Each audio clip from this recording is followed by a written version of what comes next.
Chapter 1 Lights Off. When you live in a small house owned by strict parents, hiding spots are limited. Don't touch this, don't touch that, watch out for this and watch out for that. My mom would explode at the sight of a pillow on the floor, and my dad, well, don't get me started. He hated messes more than my mom, which is why I was always careful in the house.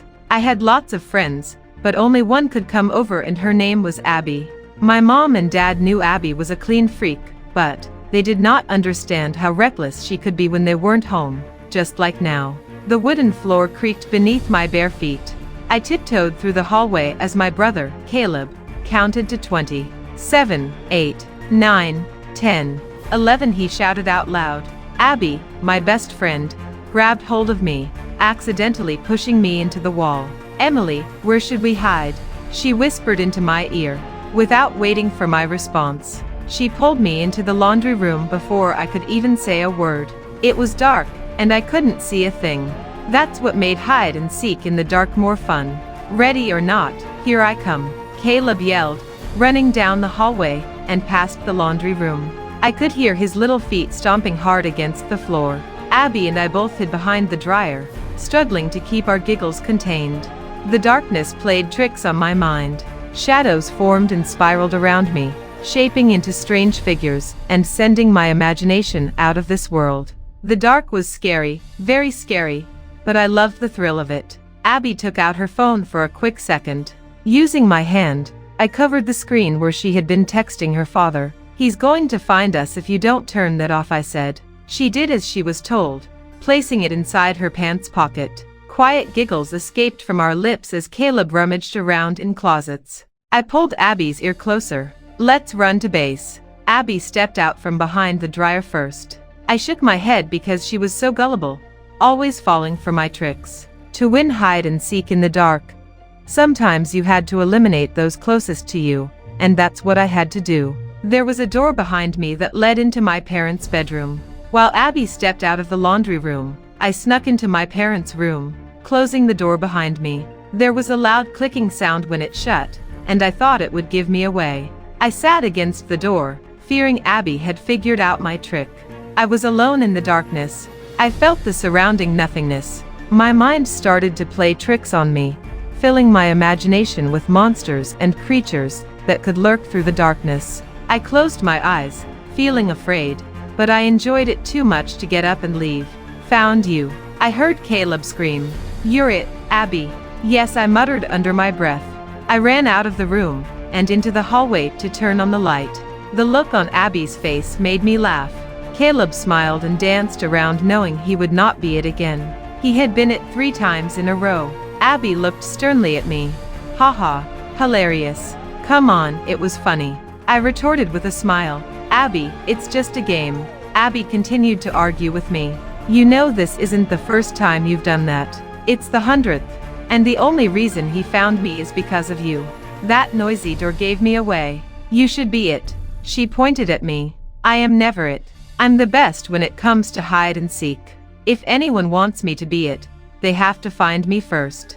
It's not my fault I'm so good at the game. My dad even told me that I should get a trophy for my excellent hiding skills. I was the best at hide and seek.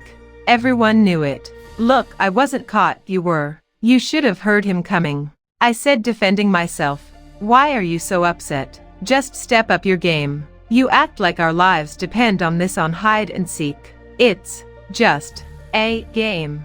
I smiled, then punched her on the shoulder. Abby sighed and placed her hands in her pockets. I think I should head home. It's getting late. I followed her into the living room, where she packed her homework and pencils away inside of her backpack. It's only 7 p.m. Caleb moaned in disappointment. He tried his best to make her stay by pulling her backpack off her back. Abby smiled at him and ruffled his hair. I'll be back another day. She gave him a weak smile. You can't possibly be that mad. I crossed my arms. Mad? Why would I be mad? My dad just wants me home. Abby sneered at me. That I'm the best, I said proudly. I might as well admit it since it was true. If Abby wanted to get jealous, then okay. But why get so upset and leave a game? She rolled her eyes. I thought she'd say something back. I wanted her to, but she just smiled at me and walked away. She knew that was the best way to upset me, and it worked. I hated when she left things alone without trying to work it out. Abby had a temper, but she didn't show it much. She would just leave you there by yourself, then act like nothing happened the next day. I watched as she walked out of the front door, not daring to say goodbye to me. I wondered if she was getting tired of me. Before, me tricking her during a game wasn't a big deal, but lately, she has been distant from me. She was my best friend, but the good days between us were dying. Games always ended with her leaving in a miserable mood, glaring at me as if she almost planned a revenge scheme.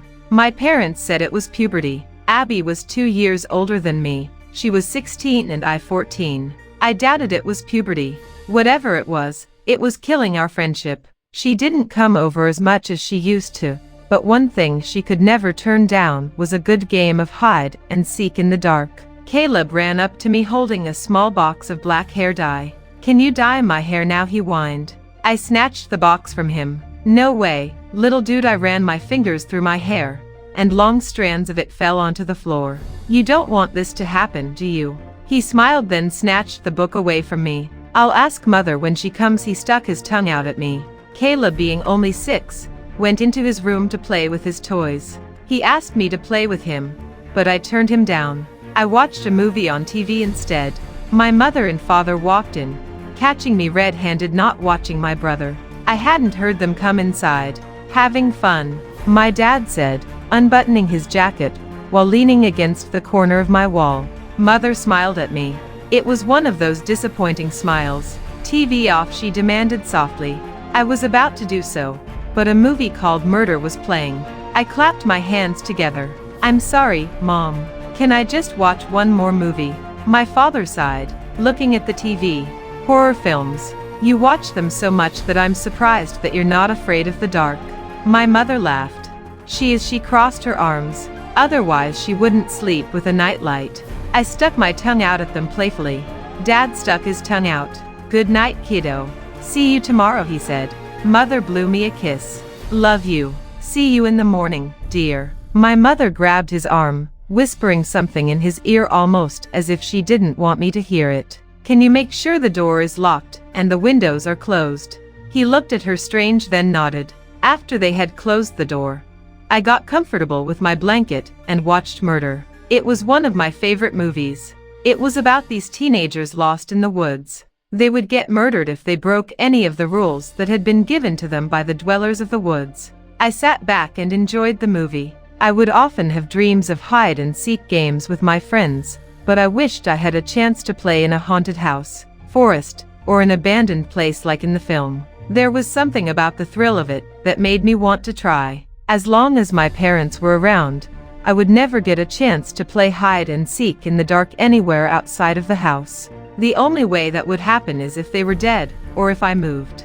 Chapter 2: Harmons. I woke up at around 1 a.m., startled by a noise I heard coming from outside my room. The TV was no longer on. I figured that my parents had turned it off after I'd fallen asleep. I started to get up, but my attention fell onto the lights outside. Flashing blue and red strobes engulfed every object in its wake. I got up to look out the window and saw 2 police cars pulling up in front of my house. "Come out of the house," yelled a man from outside. "We have the place surrounded." My eyes widened, and my heart raced. I was so unsure of what was going on and considered the possibility that I could have been dreaming. I continued looking out of the window, seeing more police cars surround the house. I stepped away from the window when I heard unfamiliar voices coming from outside of my door. The voices sounded muffled, but I could tell they were male. Footsteps were getting louder and closer towards my door. I worried about Caleb, fearing they would get him because his room was before mine. Scared, I did what I do best: I hid. It seemed unfair to save myself, but if you had ever been in a situation like me, you'd have hidden too. I wasn't ready to die.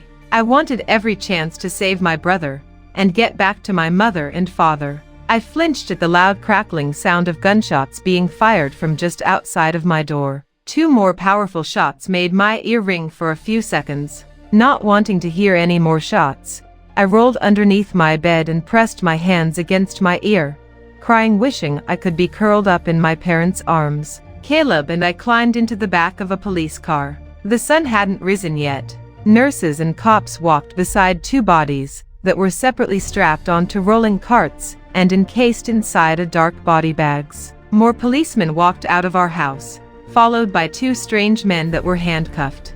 I got a good look at them. Both were covered in blood. I was hoping to see my parents walk out. Instead, I saw two strangers. At that moment, my world fell apart.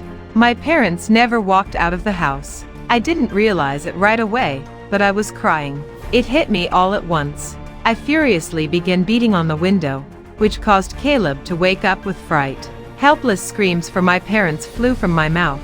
I knew that they were dead now. Caleb was confused and worried. He kept squeezing my arm, calling my name, begging me to stop screaming. I didn't.